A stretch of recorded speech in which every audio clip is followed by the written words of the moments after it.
Welcome back to 9+ news. Janagama జిల్లా రఘునాథపల్లిలో తీవ్ర విషాదం చోటు చేసుకుంది. మూడోసారి కూడా ఆడపిల్ల అని లింగ నిర్ధారణ పరీక్షలో తేలడంతో అబార్షన్ చేయించిన ఒక మహిళ ప్రాణాలు కోల్పోయింది. బాధితురాలి తల్లే ఈ ఘాతుకానికి పాల్పడడం విశేషంగా తెలుస్తుంది. అయితే భాస్కర్ గౌడ్, శ్రావణి దంపతులకు ఇప్పటికే 2 కూతుళ్ళు ఉన్నారు. శ్రావణి మళ్ళీ గర్భం దాల్చడంతో ఆమె పుట్టింటి వారు అక్రమంగా లింగ నిర్ధారణ పరీక్షలు చేయించారని ఆరోపణలు వెల్లువెత్తుతున్నాయి. ఆ పరీక్షల్లో ఆడపిల్ల అని తేలడంతో అబార్షన్ కూడా చేయించారు. ఈ అబార్షన్ తర్వాత శ్రావణి యొక్క ఆరోగ్య పరిస్థితి పూర్తిగా విషమించగా చికిత్స నిమిత్తం గాంధీ ఆసుపత్రికి తరలించారు. సో అక్కడ కూడా చికిత్స పొందుతూ ఆమె మరణించింది. అయితే ఈ ఘటనపైన శ్రావణి భర్త భాస్కర్ గౌడ్ జనగామ పోలీస్ స్టేషన్లో అయితే ఫిర్యాదు చేశారు. తన భార్య మృతికి పుట్టింటి వారే కారణమని, అక్రమ లింగ నిర్ధారణ పరీక్షలు చేయించి అబార్షన్ చేయించారు అని చెప్పి ఆయన ఫిర్యాదులో అయితే పేర్కొన్నారు. అయితే ఇదే అంశానికి సంబంధించి మరింత సమాచారం మా ప్రతినిధి అందిస్తారు సుధాకర్, చెప్పండి. అసలు జనగామ జిల్లాలో సంబంధించి ఈ అబార్షన్ ఘటన చూస్తుంటే కనుక కాస్త కలత చెందినట్టుగా కనిపిస్తుంది. అయితే ముఖ్యంగా మూడోసారి ఆడపిల్ల పుడితే ప్రాబ్లం ఏముంటే ఎందుకు ఈ అబార్షన్ చేయించాలనుకున్నారు అసలు? Thank you Ravi.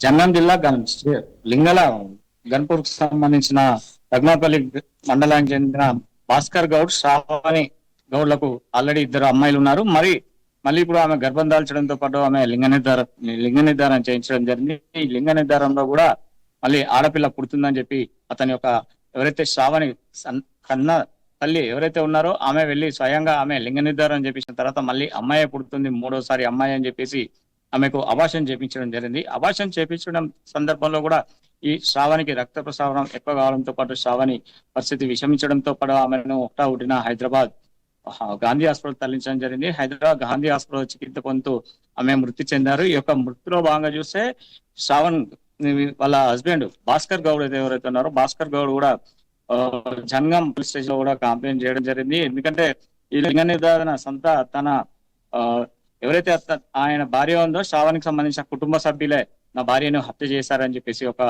కంప్లైంట్ ఇవ్వడం జరిగింది. ఎందుకంటే నాకు ఆడపిల్ల అయినా ఎవరైనా కూడా నేను చదువుకుంటా, నాకు 2 ఆడపిల్లలు కాదు 3 కూడా. ఎందుకంటే ఈ రోజులలో అమ్మాయిలే దొరకడం లేదు, అసలు అమ్మాయిలే చాలా వరకు షార్టేజ్ గా ఉన్నారని చెప్పి చెప్తున్న సందర్భంలో కూడా అతనికి మగపిల్లవాడు కావాలని చెప్పేసి ఫస్ట్ అనుకున్నారు. కానీ తర్వాత కూడా మళ్ళీ అమ్మాయి అని చెప్పి లింగ నిర్ధారణ తేలినా కూడా వారు సరే అని చెప్పి అట్లనే ఆమెకు మెడిసిన్ వాడించుకున్న సందర్భంలో కూడా అతన్ని తల్లిగారింటికి పండుగ సందర్భంలో వెళ్ళిన సందర్భంలో కూడా ఆమెకు లింగ నిర్ధారణ చేపించిన తర్వాత అక్కడ టెస్టులు చేపించి ఒక ఆర్ఎంపీ డాక్టర్ ను, ఏఎన్ఎం మరియు అతని తల్లి మరొక 2 వ్యక్తులు కలిసి మొత్తం 4 పోలీస్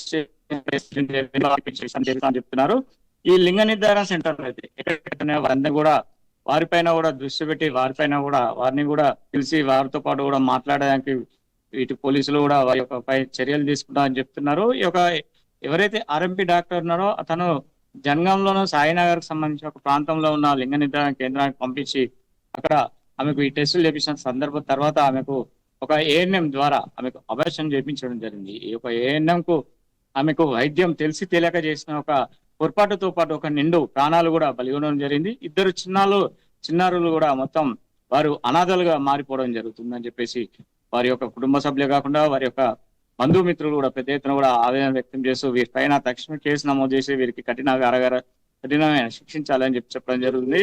ఇదే కాకుండా చూస్తే ఉమ్మడి వరంగల్ జిల్లా వ్యాప్తంగా కూడా ఈ యొక్క లింగ నిర్ధారణ కేంద్రాలు పుట్టగొడుగులా పుట్టుకొస్తున్నాయి. ఎందుకంటే ఎవరైనా గర్భం దాల్చిన వెంబడే 3-4 నెలల తర్వాత వెళ్ళి వారి యొక్క లింగ నిర్ధారణ చేపించుకొని అమ్మాయిలు అయితే తీసేయడం జరుగుతుంది, అబ్బాయిలు అయితే ఉంచుకుంటున్నారని చెప్పేసి ఒక సందర్భంలో కూడా ఇప్పటి వరకు కూడా చాలా వరకు కూడా అవగాహన సదస్సులు కూడా నిర్వహించడం జరిగింది. అవగాహన సదస్సులో కూడా ఎవరైతే ఏఎన్ఎంలు వారితో పాటు ఈ యొక్క లింగ నిర్ధారణకు సంబంధించి అక్రమంగా చేస్తున్న వారైతే ఇటు ఆర్ఎంపీ డాక్టర్లు కూడా పిలిచి కొన్ని ప్రాంతాలలో కూడా వీరికి వార్నింగ్లు కూడా ఇచ్చిన సందర్భాలు ఉన్నాయి. అయినా కూడా వారి పద్ధతి మార్చుకోవడంతో ఒక నిండా బలిగొంది అని అంటే ఇక్కడ లింగ నిర్ధారణ చేయించడం అనేది నిజంగా చట్టరీత్యా నేరమైనప్పటికీ కూడా ఇక్కడ లింగ నిర్ధారణ చేయించి మరీ అబార్షన్లు జరుగుతున్నాయి. అక్కడ అధికారులు ఏం చర్యలు తీసుకోవట్లేదా? కేవలం వాళ్ళని పిలిచి వార్నింగ్ ఇవ్వడం వరకేనా? హాస్పిటల్ సీజ్ చేసే పరిస్థితి ఏమైనా తీసుకొచ్చారా?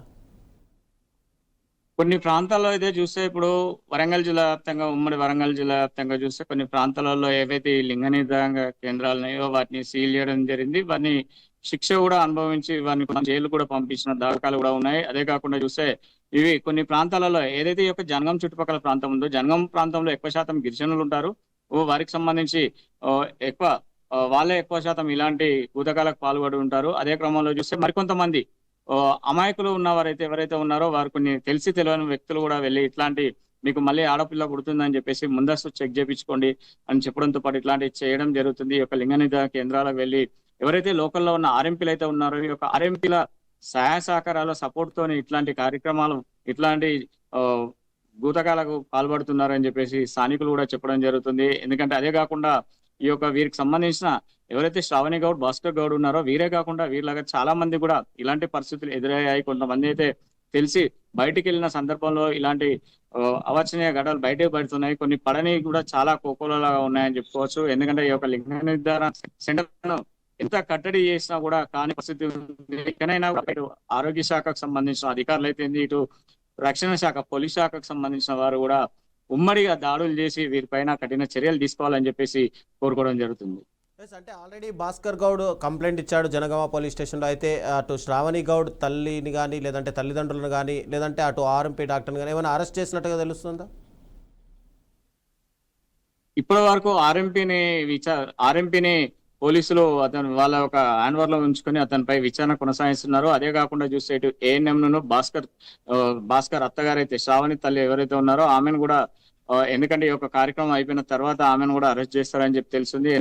కన్న కూతురే కదా చనిపోయింది అని చెప్పేసి ఆమెకు ఇప్పటి వరకు ఆమెనైతే పోలీసులు ఇంకా టచ్ చేయలేదు. తర్వాత ఎందుకంటే ఎలా జరిగింది ఏందని చెప్పేసి ముఖ్యంగా చూస్తే ఈ శ్రావణికి సంబంధించిన ఆమె తల్లే దీనికి ప్రధాన సాక్షిగా నిలబడుతుంది. ఎందుకంటే ఆమెనే చేపించింది లింగ నిర్ధారణ అని చెప్పేసి ఆరోపణలు చేస్తున్నారు. ఇదే క్రమంలో చూస్తే ఏఎన్ఎం సహకరించిన ఆర్ఎంపీకి సహకరించిన మధ్యవర్తులు ఎవరైతే ఉన్నారో వాళ్ళు ఇద్దరైతే ఇంకా ఎస్కేప్ లో ఉన్నారు. వీటిని కూడా త్వరలో పోలీసులు అదుపులోకి తీసుకొని పూర్తి స్థాయిలో విచారించిన తర్వాత వీరందరికీ శిక్ష కూడా పడుతుందని చెప్పేసి స్థానికంగా ఉన్న సిఐ సత్యనారాయణ రెడ్డి కూడా తెలియజేస్తారు. సుధాకర్, అంటే ప్రభుత్వం ఏమో వేల కోట్ల రూపాయలు ఖర్చు చేసి గవర్నమెంట్ హాస్పిటల్స్ కట్టిస్తుంది. అక్కడ అత్యున్నత అంటే ఎంబీబీఎస్లు ఎఫ్ఆర్సిఎస్ చేసినటువంటి డాక్టర్లను, ఎండీలు డాక్టర్లని అక్కడ రిక్రూట్ చేసుకుంటున్నారు. కానీ ఎందుకు ప్రజల్లో మాత్రం ఎందుకు మార్పు కనిపించట్లేదు? కేవలం ఆర్ఎంపీ డాక్టర్లను ఇప్పటికీ సంప్రదిస్తున్నారు. ఇప్పటికీ ఆర్ఎంపీ డాక్టర్లతోటే వైద్య చికిత్సలు చేయించుకుంటారు. ప్రభుత్వ అధికారులు ఇప్పటికైనా ఎందుకు వాళ్ళందరినీ కూడా గవర్నమెంట్ హాస్పిటల్కి వెళ్ళండి, గవర్నమెంట్ హాస్పిటల్లో ట్రీట్మెంట్ తీసుకోండి అని ఎందుకు ఆ దిశగా ప్రయత్నాలు చేయట్లేదు అక్కడ? రవి, ఇక్కడ చూసుకుంటే ఏంటంటే పట్టణ కేంద్రాలకు, పట్టణ ప్రాంతాలకు, జిల్లా కేంద్రాలకు సంబంధించిన వారు ప్రతి ఒక్కరు కూడా స్థానికంగా ఇప్పుడు గవర్నమెంట్ హాస్పిటల్స్ అయితే ఉన్నాయి. గవర్నమెంట్ హాస్పిటల్ సంబంధించి ప్రసూతి హాస్పిటల్స్ ఉన్నాయి. ఈ ప్రసూతి హాస్పిటల్లో కూడా వెళ్తున్నారు. ఎందుకంటే గతంలో చూస్తే ఇటు కేసీఆర్ కిట్ కానీ వాళ్ళకు డెలివరీ అయిన సందర్భంలో కూడా వాళ్ళకు డబ్బులు వచ్చేది. కానీ ఇప్పుడు అలాంటి లేకపోవడమే ఒకటి అనుకోవచ్చు. కొంతమందికి అయితే కొన్ని వారికి కావాల్సిన పద్ధతిలో కూడా డబ్బులు ఎక్కువ అవడం వల్ల కూడా ఇటు ప్రైవేట్ హాస్పిటల్ పోకుండా కొంతమంది గవర్నమెంట్ హాస్పిటల్ ఆశ్రయిస్తున్నారు, ఏదైతే ప్రస్తుత హాస్పిటల్. మరి కొంతమంది ఏం చేస్తున్నారంటే వారు ప్రైవేట్ హాస్పిటల్ ముందస్తు వెళ్ళి వారి యొక్క ఆరోగ్య పరిస్థితి కానీ, లోపల బేబీ పరిస్థితి కానీ ఇవన్నీ కూడా వాళ్ళు చూస్తూ వాళ్ళు మెడిసిన్ వాడడం అట్లాంటివి చేస్తున్నారు.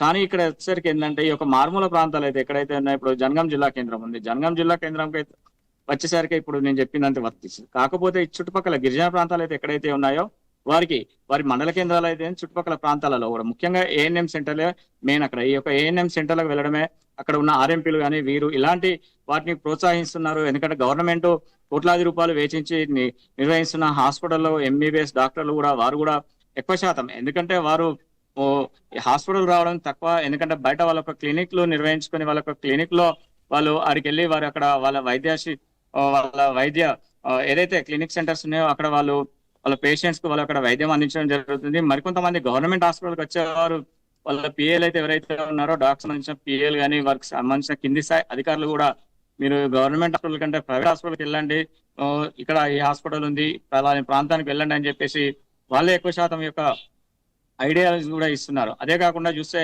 ముఖ్యంగా ఏఎన్ఎంస్ అయితే ఎవరైతే ఉన్నారో ఏఎన్ఎంస్, అదే కాకుండా ఇటు ఆర్ఎంపీ డాక్టర్స్ ముఖ్యంగా ఈ యొక్క ప్రాంతాలకు సంబంధించిన వారు ఈ అంటే గ్రామీణ ప్రాంతాలు కానీ మొత్తం కొన్ని మారుమూల ప్రాంతాలు అయితే ఉంటాయి. ఈ యొక్క మారుమూల ప్రాంతాలకు వెళ్ళిన కాడ కూడా వారికి ఎలాంటి ట్రీట్మెంట్స్ కూడా అందట్లేదు అని చెప్పేసి కూడా మీరు ఆడికి వెళ్ళడం కంటే ఇక్కడ ప్రైవేట్ హాస్పిటల్ వెళ్ళిన సందర్భంలో కూడా కొంతమంది నిరుపేదలు ఉంటారు, వాళ్ళ డబ్బులు పాటు ఏఎన్ఎంస్ అని ఇట్లాంటి లాస్ట్ కు తర్వాత వారు గవర్నమెంట్ హాస్పిటల్ డెలివరీ వెళ్ళాల్సిన పరిస్థితి అవపడుతుంది Ravi. Yes, thank you Sudhakar.